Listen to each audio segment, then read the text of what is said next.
Hello friends, मैं स्वागत करता हूं आप सबका अपने यूट्यूब चैनल पर।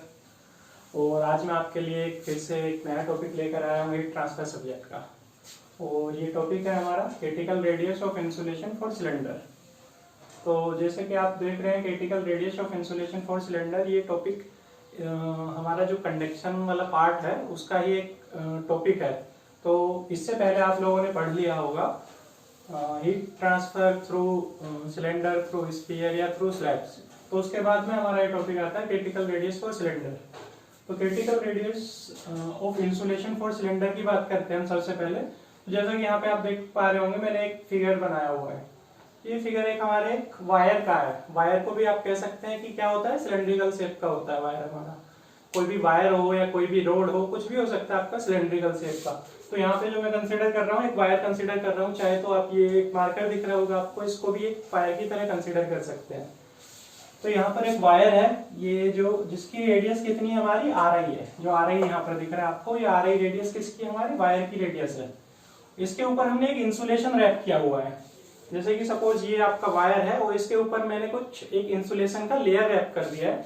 तो इंसुलेशन का लेयर रैप करने के बाद जो रेडियस है हमारी, वो क्या है, आर नोट। तो इंसुलेशन की थिकनेस क्या हो जाएगी हमारी, R naught minus R I. ये क्या है, इतनी थिकनेस का हमने इसके ऊपर एक इंसुलेशन रैप किया है। क्लियर है यहाँ पर। तो ये वायर है, इसमें से हमारा करंट फ्लो हो रही है, आई एम्पियर करंट फ्लो हो रही है। तो इसमें कुछ हीट जनरेट हो रही होगी। इसमें हीट जो जनरेट हो रही है हमारी, उस हीट को हमें ट्रांसफर करना है to the surroundings.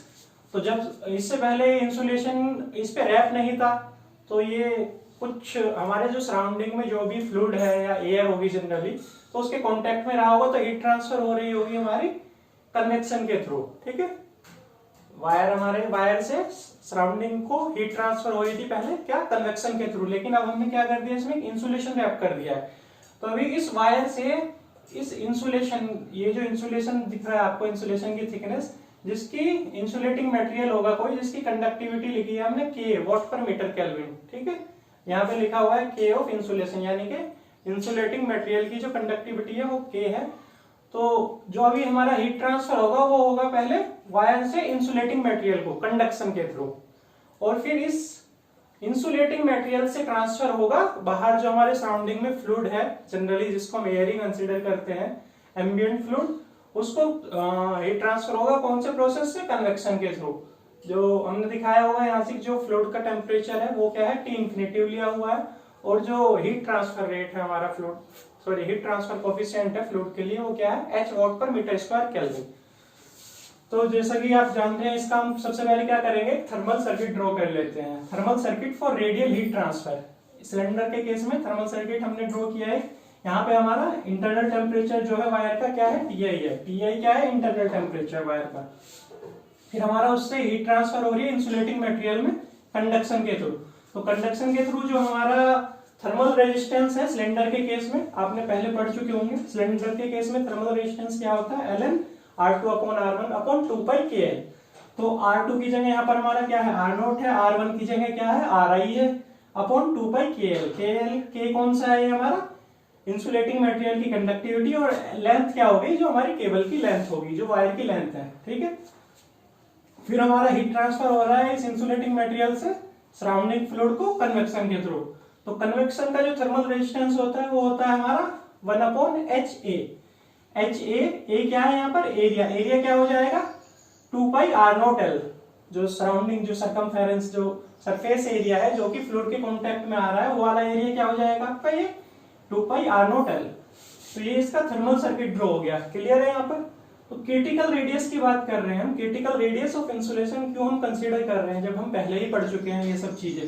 Critical radius of insulation हम इसलिए कंसीडर कर रहे हैं, स्टार्टिंग में होता क्या है हमारा, जैसे हमने यहाँ पर इंसुलेटिंग मटेरियल को रैप किया है इसके अराउंड। इंसुलेटिंग मटेरियल हम रैप कर रहे हैं किस लिए, ताकि हमारा जो हीट ट्रांसफर है वो कम हो जाए। ठीक है, इंसुलेट किसी भी चीज को करते हैं हम, तो क्या होता है उसका पर्पस, ताकि उससे हीट ट्रांसफर कम हो, बाहर हमें हीट ट्रांसफर उसका कम मिले। लेकिन इस क्रिटिकल रेडियस का जो मीनिंग है, जो कंसेप्ट निकल के आया, वो इसलिए आया है, जैसे हमने इंसुलेटिंग मटेरियल इस पे रैप किया, तो हम क्या सोच रहे हैं, वही आपने इंसुलेटिंग मटेरियल रैप कर दिया इसके ऊपर, तो अभी हमारा क्या है, हीट ट्रांसफर कम हो जाएगा, लेकिन एक लिमिट होती है उसकी भी। जब हम जस्ट एक लेयर चढ़ाते हैं इंसुलेटिंग मटेरियल की, तो उससे हमारा क्या है, हीट ट्रांसफर बढ़ता है। स्टार्टिंग में क्या होता है, बढ़ता है। बढ़ता क्यों है, जैसा कि यहाँ आप देख पा रहे होंगे, ये जो हमारा है कंडक्शन के थ्रू जो थर्मल रेजिस्टेंस है, यहाँ पर इसका थर्मल रेजिस्टेंस आप देख पा रहे हैं ln r0 upon ri 2πkl। जो थर्मल रेजिस्टेंस है यहाँ पर भी दिख रहा होगा आपको, हीट ट्रांसफर में थर्मल रेजिस्टेंस। यहाँ पे तो हमारा ये थर्मल रेजिस्टेंस क्या हो रहा है, इंक्रीज हो रहा है, ठीक है। और यहाँ पर क्या हो रहा है, थर्मल रेजिस्टेंस, इसमें R0 इंक्लूड हो गया, तो ये थर्मल रेजिस्टेंस हमारा, थर्मल रेजिस्टेंस का ओवरऑल इफेक्ट क्या पड़ेगा हीट ट्रांसफर पे, वो डिक्रीज हो जाएगा।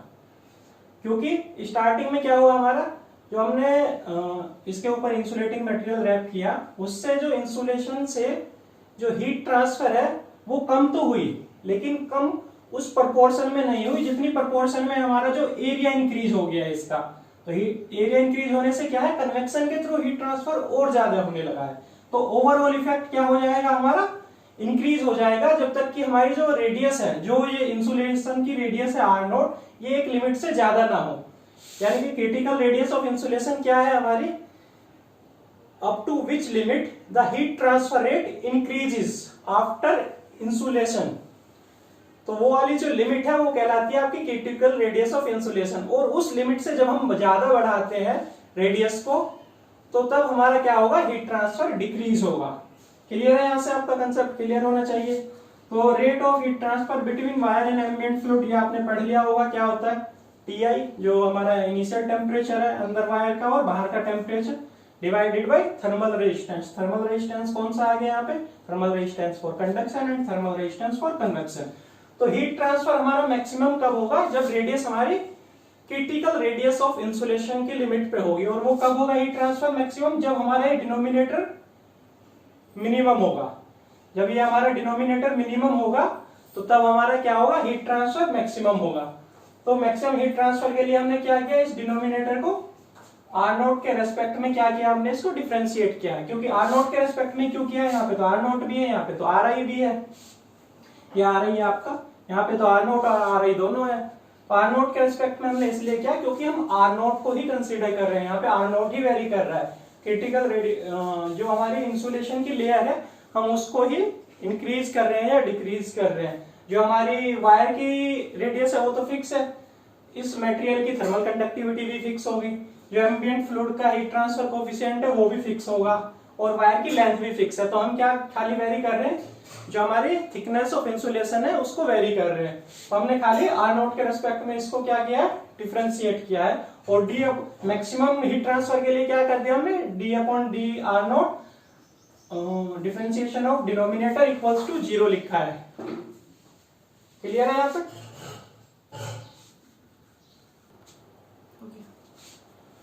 तो जो हमने उसको डिफरेंशिएट कर लेंगे डिनोमिनेटर को, तो इस वाली टर्म से हमारा क्या था, 2πl जो था कांस्टेंट था, तीनों चीजों में हमने कॉमन ले लिया 2πl इक्वल्स 0 की साइड चला जाएगा तो 0 हो जाएगा।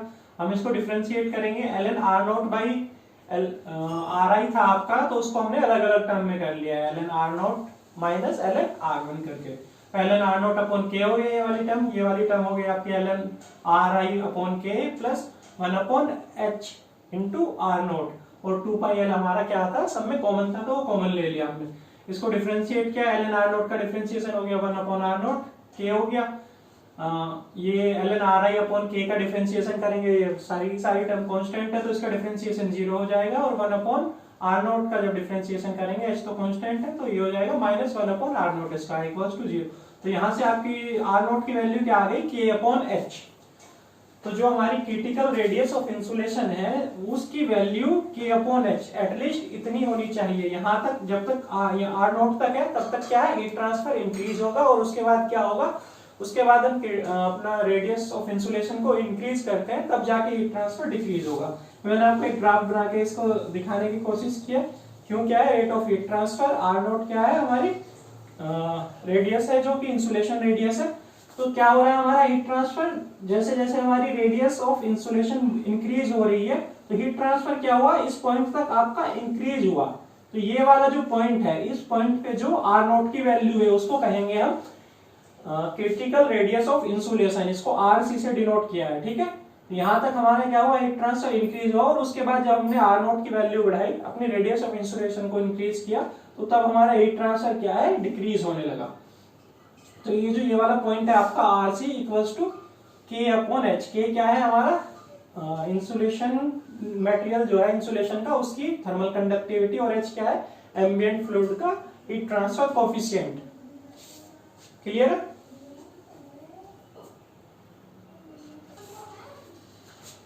दोस्तों सिलेंडर का केस आपने देख लिया। सिलेंडर के केस में क्रिटिकल रेडियस की वैल्यू क्या है आपकी, R C equals to K upon H. K क्या था, thermal conductivity of insulating material, और एच क्या था वहां पर हमारा, एच था हमारा heat transfer coefficient of ambient fluid. अभी हम बात करते हैं critical radius of insulation for sphere. Sphere के केस में क्रिटिकल रेडियस ऑफ इंसुलेशन क्या होगी, तो सेम कंसेप्ट आपका सिलेंडर वाला वही है एज इट इज।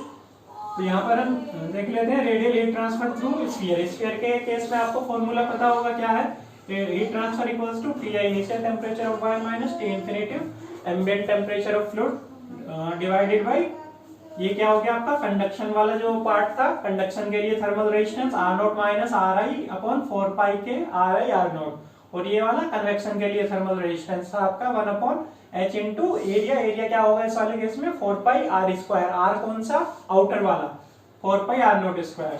तो सेम इस वाले केस में भी मैक्सिमम हीट ट्रांसफर के लिए ये जो हमारा डिनोमिनेटर है इसकी वैल्यू क्या होनी चाहिए, 0 होनी, इसकी वैल्यू जितनी कम होगी तो उतना हमारा क्या होगा, सॉरी इसकी वैल्यू जितनी ज्यादा होगी तो हमारा हीट ट्रांसफर उतना ज्यादा होगा। तो इसकी मैक्सिमम वैल्यू के लिए क्या करेंगे, इसको हम डिफरेंशिएट करके, आपने मैथमेटिक्स में ही पढ़ा होगा, इसका डिफरेंशिएशन करेंगे, उसको 0 के इक्विवेलेंट रख देंगे। तो D upon D R naught differentiation of this denominator equals to 0 for maximum value of this denominator. तो इसमें हमने डिफरेंशिएशन किया आर नॉट के रेस्पेक्ट में। आर नॉट के रेस्पेक्ट में क्यों किया, क्योंकि हमारी बाकी सारी चीजें जो आ रही है, जो वायर की रेडियस आ रही तो हमारी वो कांस्टेंट ही रहेगी, थर्मल कंडक्टिविटी इंसुलेटिंग मटेरियल की वो भी एक कांस्टेंट ही रहेगी, और क्या है हमारा इसमें हीट ट्रांसफर कोएफिशिएंट एच वो भी कांस्टेंट ही रहेगा। तो हम इसको देख लेते हैं, यहाँ पर हमने आर नोट अपॉन अलग अलग टर्म में कर लिया इसको, आर नोट अपॉन 4 पाई के are I R naught minus R I upon 4 पाई के आर आई आर नोट, और यहाँ पर आपका ये वाली टर्म एज इट इज आ गई। आर नोट से आर नोट कट गया, इसमें आर आई से आर आई कट गया इसमें, तो बचा क्या हमने यहाँ से 4 पाई भी कॉमन ले लिया, 1 अपॉन 4 पाई कॉमन लेके D upon D are note, यहाँ पे बचा क्या 1 अपॉन के और आर आई बचा, यहाँ पर हमारा 4 पाई कॉमन आ चुका है। यहाँ पर क्या बचेगा 1 अपॉन के और आर नोट बचेगा, ठीक है, और यहाँ पर क्या बचेगा 1 अपॉन एच और आर नोट का स्क्वायर। 1 अपॉन 4 पाई 0 की तरफ चले गए, 0 हो गया हमारा। इसका डिफरेंशिएशन करेंगे 1 अपॉन के आर आई, सारी की सारी टर्म जो है के और आर आई दोनों ही कांस्टेंट है, तो इसका डिफरेंशिएशन 0 हो जाएगा। इसका डिफरेंशिएशन करेंगे 1 अपॉन आर नोट का, तो minus 1 upon R naught square हो जाएगा, माइनस माइनस प्लस हो जाएगा, तो क्या हो गया 1 अपॉन के आर नोट स्क्वायर, और यहाँ पर एच कांस्टेंट है, 1 अपॉन आर नोट स्क्वायर का डिफरेंशिएशन करेंगे तो क्या हो जाएगा -2 बाई आर नोट की पावर 3, तो ये आ गया यहाँ पर -2 बाई आर नोट की पावर 3, एक्स कांस्टेंट था एज इट इज। यहाँ से हम आर नोट की वैल्यू निकाल लेंगे, तो क्या आ गई आर नोट की वैल्यू 2k अपॉन एच। तो स्फीयर के केस में हमारी क्रिटिकल रेडियस ऑफ इंसुलेशन क्या हो जाएगी 2k अपॉन एच, या यहाँ पे हमने लिखा है आर सी यानी कि critical radius of insulation for sphere क्या है 2k, और इंसुलेशन यानी कि thermal conductivity of insulating material upon H. H क्या है यहाँ पर हमारा heat transfer coefficient of ambient fluid. तो ये critical radius of insulation for cylinder और फॉर स्फीयर दोनों आपके क्लियर हो गई। इसका एग्जांपल जनरली देख लेते हैं हम, एग्जांपल कहाँ इसका यूज होता है, प्रैक्टिकल एप्लीकेशन हमारी, जो एक तो मैंने एग्जांपल लिया था आपके लिए सिलेंडर के केस में वायर का। तो वायर के केस में हम क्या करते हैं, जो इंसुलेशन रैप करते हैं वायर के अराउंड, तो उसको क्या करते हैं हमेशा, उसकी जो इंसुलेशन की थिकनेस है, इंसुलेशन की जो रेडियस है, उसको हम क्रिटिकल रेडियस ऑफ इंसुलेशन से कम रखते हैं। कम क्यों रखते हैं, ताकि हमारा heat transfer coefficient heat transfer increase हो जाए। जितना ज्यादा हीट ट्रांसफर इंक्रीज होगा उतना ज्यादा हमारा करंट का फ्लो होगा और वोल्टेज ड्रॉप उतना ही कम होगा। तो इस वाले केस में किस वाले अपना जो पावर ट्रांसमिशन केबल है, जो आपने देखा होगा वायर्स पे, खंभों पे आपके वायर लगे रहते हैं, तो उसमें क्या है क्रिटिकल रेडियस ऑफ इंसुलेशन से कम रखने की कोशिश करते हैं, क्योंकि ज्यादा कर देंगे तो हीट ट्रांसफर हमारा क्या हो जाएगा कम हो जाएगा, और हीट ट्रांसफर कम होने से क्या है डैमेज ज्यादा होगा हमारा। दूसरा मैं एग्जांपल स्फीयर का देता हूं, तो हमारे सेमीकंडक्टर्स होते हैं जो स्फेरिकल शेप के होते हैं, उसमें भी क्या करते हैं हम, जो इंसुलेशन रैप करते हैं सेमीकंडक्टर के अराउंड, उसको भी क्रिटिकल रेडियस ऑफ इंसुलेशन से कम ही रखते हैं। बट कहीं कहीं पर हमारा क्या कंसिडर होता है, जैसे कि आपने देखा होगा फर्नेस वगैरह में, या कुछ भी ऐसी चीज, जैसे कि कोई भी रूम हमें उसका टेम्परेचर मेंटेन करना है तो उसको इंसुलेट कर देते हैं बिल्कुल बाहर से। तो वहां पे क्या करते हैं, वहां पर रेडियस ऑफ इंसुलेशन क्या करते हैं, वहां पर क्रिटिकल रेडियस ऑफ इंसुलेशन से ज्यादा रखेंगे उसकी वैल्यू, क्योंकि हीट ट्रांसफर हमें वहां पर कम डिजायर है, हीट ट्रांसफर वहां पर कम होना चाहिए। जहां पर कम होना चाहिए वहां पर वैल्यू क्या होगी, क्रिटिकल रेडियस ऑफ इंसुलेशन से ज्यादा होगी, और जहां पर हीट ट्रांसफर हमें ज्यादा चाहिए वहां पर वैल्यू क्या रखेंगे, क्रिटिकल रेडियस ऑफ इंसुलेशन से कम रखेंगे, इंसुलेशन की जो थिकनेस की वैल्यू है। क्लियर है आपको ये चीजें दोनों, सिलेंडर और स्फीयर के लिए क्रिटिकल रेडियस ऑफ इंसुलेशन क्या होती है। तो मेरे ख्याल से आप लोगों को समझ आ जाना चाहिए, इतना ज्यादा कॉम्प्लिकेटेड टॉपिक तो था नहीं। इसको समझ आने से पहले बेसिकली आपको पहले जो नॉर्मल हीट ट्रांसफर है थ्रू सिलेंडर और स्फीयर, वो सब फॉर्मूले पढ़ने होंगे, उसके बाद ही आपको ये समझ आएगा। तो थैंक यू वेरी मच। अगर आपको मेरा लेक्चर पसंद आता है तो जरूर इसको लाइक और सब्सक्राइब करिए मेरे चैनल को, और आपको कोई भी डाउट इसमें रह जाता है तो आप कमेंट सेक्शन में पूछ सकते हैं। Thank you.